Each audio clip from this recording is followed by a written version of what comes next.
So, are we going to get an Eclipse level event soon in Berserk? So, Volume 43 has released in Japan. Over here in the West, probably give it 6 months to a year before we get a copy out over here. But upon the release of Volume 43 in Japan, Kouji Mori, who is now the head of the Berserk story with Studio Gaga, kind of leading the charge, the man that was very, very close to Miura in his actual personal life, is speaking out about this upcoming volume, particularly what's going to be happening after Volume 43. So this is the Google or Grok. We're dealing with Grok now. This is the Grok translation of what he said upon the release of Volume 43. So I'm just going to read what the translation is, and then I'm going to talk a little bit about what I think he might be meaning when he says this.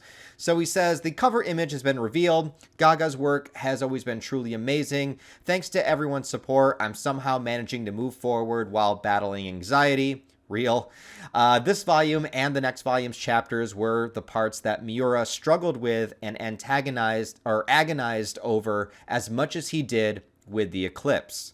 So they were very challenging. However, because of that, these are also sections that have been discussed repeatedly over many years, so I believe the dialogue and scenes have been preserved quite accurately. I'm delighted if you enjoy it. By the way, D-Diver is being released at the same time. Okay, so here we go. Let's talk about what this could possibly mean. Now, getting the first thing out of the way, I don't think he's talking about an Eclipse 2.0. I don't think that we're necessarily, maybe at the end of the series, but as of right now, I don't think he's talking about doing like the Eclipse again, or topping the Eclipse, or leading us into another event just like that. Berserk isn't really the type of story to repeat these big things, even though it's all about the cycle of how things repeat and change over time. Miura has always been very good about showing us how one thing works, but never having to beat us over the head with it and showing us over and over and over again, repeating the same things in the story. He's always given us new things as time has gone on. So I don't think that we're going to get the Eclipse again.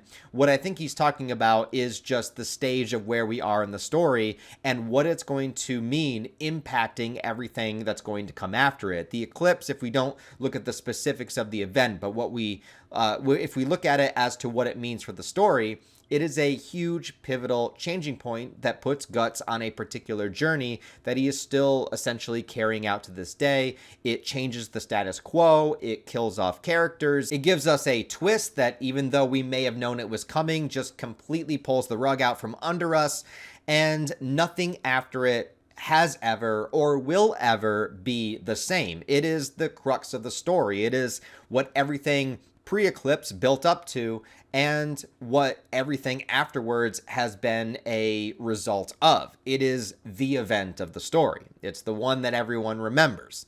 So I think what he's talking about here is where we are in the story right now is going to be another pivotal changing point that's very important to get right. It's important to get the dialogue right, to try his best to do it the way that Miura would have done it. Obviously, there is, Kentaro Miura is no longer with us, so obviously nothing will ever be 100% accurate to the way that he would have done it, but the stressing and agonizing over trying to get it right and trying to do it the way that Miura would do it, or at least the closest that we could possibly come, I respect that from him. So that is what I think is going to happen. I don't think it's going to be the Eclipse again. I just think it's going to be a very important pivotal point in the story that's going to change the status quo moving forward into the final act. And I do think that we're a lot closer to the end of the story than a lot of people do. I find it interesting that a lot of people seem to say we can't be close to the end because we need a backstory for every single character. We need to understand every single character. Like, where's the backstory for Slan, the backstory for Ubik, the backstory for Zod, I don't think we need all that. Like, I think that the story shows us how apostles are made, and so I think it's better for us to use our imagination. We know what a Bailet is. We know what the Eclipse is. We know kind of what the God Hand are. So I think it's more interesting in order for us to use our imaginations to kind of figure out what we think all of the characters' backstories are. I don't think everything needs to be explicitly laid out. I do think mystery in story can be a good thing, and I think Berserk is one of the best to use our lack of knowledge to the benefit of the story. Now, when he says that he's moving forward and battling anxiety, obviously, who wouldn't in the position that he's in?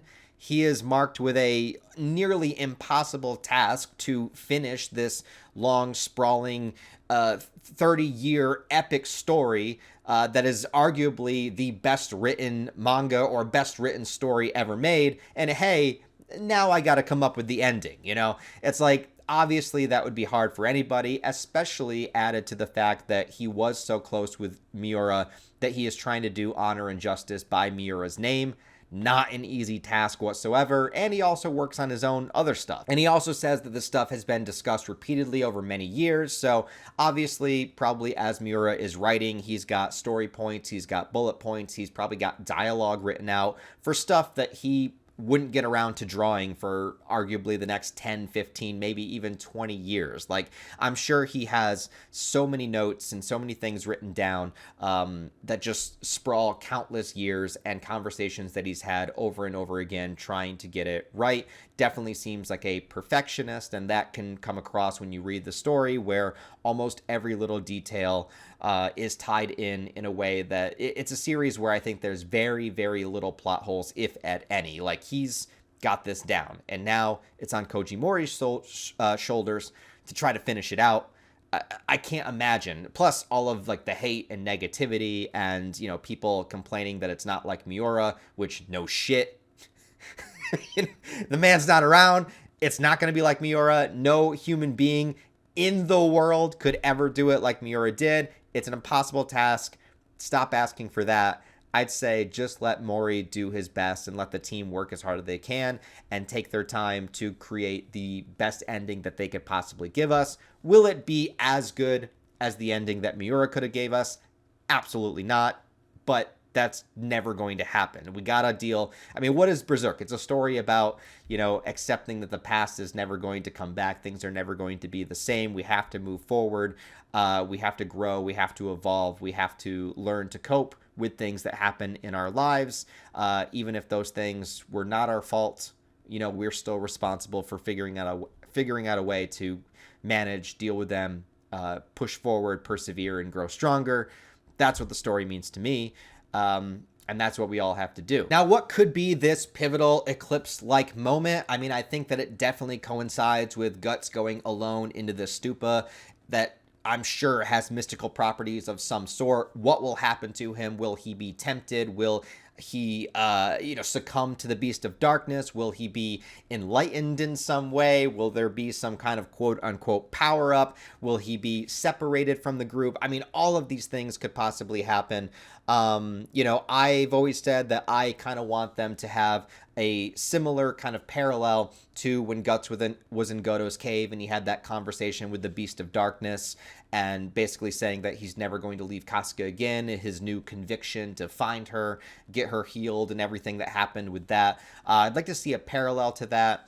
I would even like to see, Guts kind of seeing different visions of what his choices could bring him, like I've always said that I think Skull Knight and Zod are kind of like the two potential outcomes for Guts if he gave over to his darkness. One, if he just went, full rage mode, lost himself, died in the Berserker armor, he would just become that remnant of vengeance that Skull Knight is, basically paralleling that. And if Guts ever, as many people want to say, use a Bailet, turn into an apostle, make a sacrifice, yada yada, I think he would turn into somebody similar to Zod that always kind of has this thirst for battle and doesn't really indulge into the other aspects, but pretty much just goes on a never-ending journey to try to fight different strong warriors and never really getting the fulfillment that he wants. Is it possible that Guts could have an audience with the God Hand? Maybe, or maybe one of them.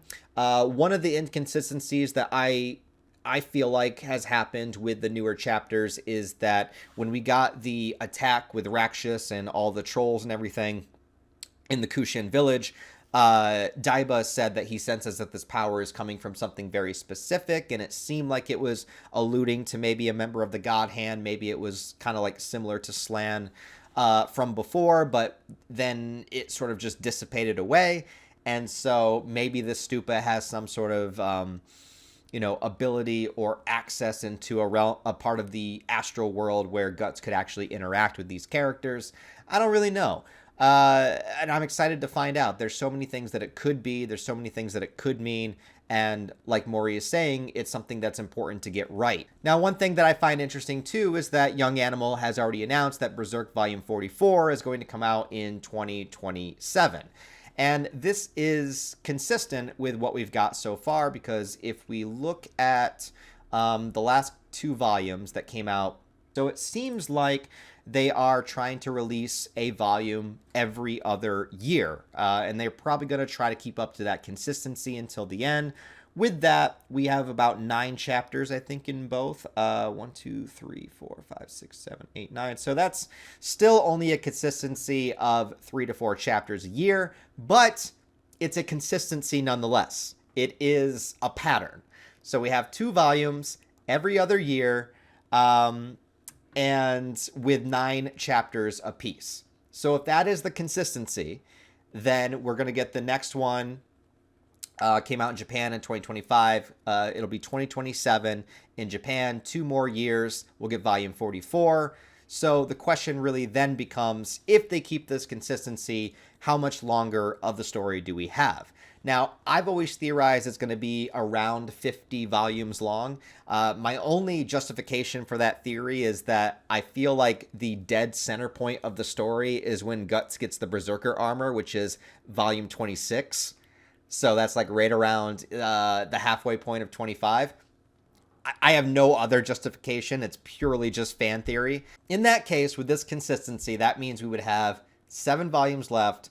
So it would take 14 more years. If that's going to be the case. I don't know. That's just my headcanon, but interesting nonetheless. But I do like that we can at least see a pattern here. We can at least start to begin to get an idea about how much longer this is going to take, at least as far as volumes releasing. Because if they are already announcing and saying, yeah, volume 44 is coming out in 2027, and we don't have a single chapter yet, I mean, that says to me that they are attempting some true consistency here, that they are attempting a true, I don't know, business model of saying, we guarantee you a volume every other year. They haven't like directly said that, but that's what this is showing to me. And I appreciate that. As a Berserk fan and not knowing when we're ever going to get a chapter, I really do appreciate that. But anyways, guys, I'll leave it with this. We do have a new chapter coming out on September 12th. The chapter, who knows when the English translation, it can come out a day or 2 earlier, or a day or 2 after. Just keep your eyes peeled that week. But I'm curious to what you guys think the Eclipse level event is going to be in the manga. Like I said, I don't think it's another Eclipse. I think it's just going to be another significant moment in the story that changes the entire status quo. But you guys let me know what you think it's going to be down below, what you hope it's going to be, maybe both, what you hope it's going to be, and then what you actually think it's going to be. That's my 2 cents. Excited to see what this big change is going to be. And hopefully we do have some consistency here with the releases. So yeah, let me know what you guys think, and I'll see you when the chapter drops.